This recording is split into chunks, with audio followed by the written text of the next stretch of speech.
नमस्कार दोस्तों, मैं राहुल शास्त्री स्वागत करता हूं आपका। अपनी ज्योतिष सिखाने की श्रृंखला को जारी रखते हैं। बहुत ही सरल तरीके से कम शब्दों में आज हम चर्चा करेंगे सिंह लगन के अंदर गुरुदेव का प्रभाव। यानी लगन में 5 है तो सिंह लगन की कुंडली हुई। सिंह लगन के स्वामी होते सूर्यदेव। सूर्यदेव और गुरुदेव आपस में मित्र होते हैं। गुरुदेव की 2 राशि होती है, धनु और मीन। क्योंकि एक त्रिकोण का भाव गुरुदेव को मिल गया और लग्नेश के मित्र हैं, तो निश्चित रूप से इस कुंडली के अंदर राजयोग कारक हुए। क्योंकि 5वां और 12वां भाव बहुत महत्वपूर्ण होता है। इनके स्वामी हमेशा अच्छा फल देते हैं। सिर्फ 3 जगह गुरु अच्छे फल नहीं देंगे, 6, 8, 12 इसको छोड़ के जहां बैठेंगे निश्चित रूप से वो अपना अच्छा ही प्रभाव देंगे। तो इस कुंडली के अंदर बनते हैं वो कारक। कारक होने के बावजूद वो इस कुंडली के अंदर राजयोग कारक ग्रह हैं। तो एक एक करके सरल तरीके से चर्चा करते हैं। तो लगन में गुरुदेव बैठ गए, जो कि सिंह राशि है, और स्वामी होते सूर्यदेव। सिंह राशि अग्नि तत्व की और सूर्य भी अग्नि तत्व के। गुरु आकाश ग्रह माने जाते हैं, आकाश तत्व के। तो यहाँ पे निश्चित रूप से फायदा देंगे। लगन में मित्र, निश्चित रूप से लगन में बैठ के वो दिग्बली भी माने जाते हैं। तो जातक धनी और धन समृद्धि की दृष्टि से बहुत बढ़िया, संतान की दृष्टि से बहुत बढ़िया, पुत्र होने का योग बनाता है। समाज में मान सम्मान पद प्रतिष्ठा मिलता है। भाग्य का पूर्ण रूप से साथ मिलता है जातक को। गुणी और निश्चित रूप से जातक की सोच बहुत अच्छी होती है। गुरु इस लगन में बैठने के जातक को निश्चित रूप से भाग्य के साथ साथ धन की दृष्टि से, सम्मान की दृष्टि से जातक को बहुत फायदा देगा। गुरु की दशा दशा में निश्चित रूप से जातक को फायदा होगा। दूसरे भाव में भी अगर कुंडली के अंदर पंचमेश धन भाव में बैठ गए और यहाँ पे जो है कन्या राशि में, तो निश्चित रूप से जातक धनी, धन की दृष्टि से बहुत अच्छा, संतान की दृष्टि से बहुत अच्छा, लाभ की दृष्टि से बहुत अच्छा। जातक मीठा खाने का शौकीन और 102 वाणी बोलने वाला। गुरु की दशा में निश्चित रूप से धन और भाग्य का निश्चित रूप से जातक को साथ मिलेगा। तीसरे भाव में शुक्र की राशि में बैठे हैं गुरुदेव, यानी तुला राशि में बैठे हुए हैं और अपनी 7वीं दृष्टि से भाग्य को देख रहे हैं। तो निश्चित रूप से पराक्रम के बाद भाग्य उदय होगा। जातक जितना पराक्रमी होगा उसके हिसाब से भाग्य उसका साथ देगा, निश्चित रूप से फायदा होगा। संतान की दृष्टि से बहुत बढ़िया। जातक मेहनती, डायरेक्शन बहुत अच्छी, जिस क्षेत्र में वो सोचेगा डायरेक्शन डालेगा उसका फायदा। पर यहाँ पे जातक का पराक्रम बहुत इंपॉर्टेंट होता है, क्योंकि राजयोग कारक ग्रह हैं, तीसरे भाव में बैठे हैं। तो जितना अच्छा पराक्रम करेंगे निश्चित रूप से उतना उसका भाग्योदय होगा, उसका ही इनकम क्षेत्र में और लाभ के क्षेत्र में जातक को फायदा होगा। चतुर्थ भाव में वृश्चिक राशि के अंदर अगर गुरु है तो निश्चित रूप से यहाँ पे भी बहुत अच्छा पैसा देंगे, बहुत अच्छा फायदा देंगे। क्योंकि वृश्चिक राशि के स्वामी मंगल देव, उनके साथ मित्रता मानते हैं। जल तत्व राशि है वैसे ये, बट इसके बावजूद भी चतुर्थ भाव में क्योंकि अपने मित्र राशि में निश्चित रूप से फायदा देगा। तो फायदा कैसा? तो किसी प्रकार का अगर आप सुख होगा, चाहे वो मकान हो या वाहन हो, जो भी मन के अंदर इच्छा होगी वो एक निश्चित रूप से जातक की पूरा होगी। चाहे वो मकान लेना चाहते हो, वाहन लेना चाहते हो, और जरूरी नहीं है एक, जब तक गुरु की दशा आएगी तो निश्चित रूप से भाग्य उदय होता रहेगा और जातक जो है अपना धन में वृद्धि करेगा और अपनी जो है भूमि में भी वृद्धि करेगा। राजयोग भी देगा जातक को।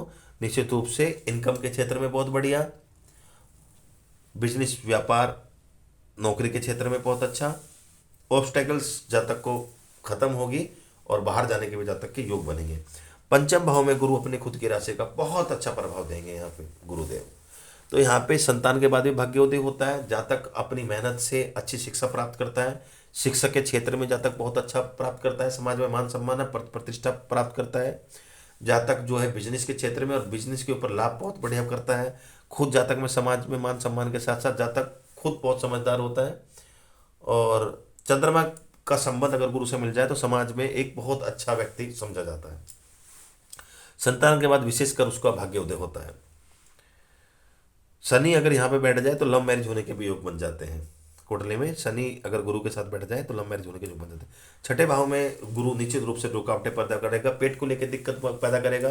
कभी कभी देखा जाता है गुरु जब छठे भाव में हो तो निश्चित रूप से गोल ब्लैडर, लीवर या फिर किडनी, इनको लेकर सभ्यता या शुगर, इन सब से लेकर कोई ना कोई एक बीमारी दे देता है। और डाइजेशन को लेकर दिक्कत करता है, रुकावटें पैदा करेगा। तो किसमें? तो भाग्य का पूर्ण रूप से साथ नहीं मिलना। संतान को लेकर जितना बना रहता है, संतान उत्पत्ति में दिक्कत रहना, खासतौर से पुत्र को ये दिक्कत देखी जाती है। पढ़ाई में रुकावटें देखी जाती है, धन समृद्धि में देखी जाती है। अगर स्त्री कुंडली है तो वैवाहिक जीवन में भी गुरुदेव यहाँ पे दिक्कत पैदा करेंगे। सप्तम भाव में गुरु अगर कुंभ राशि में है तो यहाँ पे गुरु लव मैरिज होने के योग बन जाते हैं, और शनि अगर पंचम भाव में बैठ जाए तो प्रबल लव मैरिज होने के योग बन जाएंगे। पर वैवाहिक जीवन की दृष्टि से बहुत अच्छा है। विवाह के बाद भाग्य उदय होता है जातक का, पूर्ण रूप से साथ मिलता है। शिक्षा के क्षेत्र में, संतान के क्षेत्र में, वैवाहिक जीवन की दृष्टि से, रोजगार की दृष्टि से, लाभ की दृष्टि से बहुत फायदा। पर यह कब मिलता है? विवाह के बाद। अष्टम भाव में गुरु अपनी खुद की राशि में बैठे हैं तो निश्चित रूप से यहाँ पे विपरीत योग बना देंगे अगर सूर्य की अच्छी दशा है। बट इनिशियल स्टेज में रुकावटें पैदा होंगी, संतान उत्पत्ति में दिक्कत होगी, थोड़ा सा पढ़ाई में रुकावटें आएंगी, जिंदगी में संघर्ष होगा, बचपन में थोड़ा संघर्ष होगा। बट अगर सूर्य की स्थिति अच्छी है तो एक मेहनत करने के बाद अगर पराक्रम करोगे तो निश्चित रूप से इन रुकावटों से ऊपर जाके जातक को फायदा होना शुरू हो जाता है। 11वें भाग्य भाव में अगर गुरुदेव हैं तो निश्चित रूप से जातक को यहाँ पे गुरु पूर्ण रूप से कारक होते हैं। गुरु लगन, द्वितीय भाव, पंचम भाव, सप्तम भाव, नवम भाव, दसम भाव और 11 भाव, इन सब में वो कारक माने जाते हैं।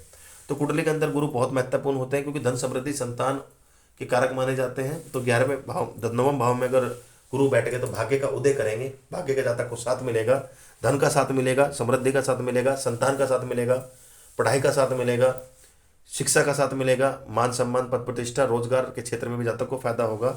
मंगल की अगर और अच्छी कंडीशन रही तो निश्चित रूप से राज्योग यहाँ पे गुरु दिला देंगे।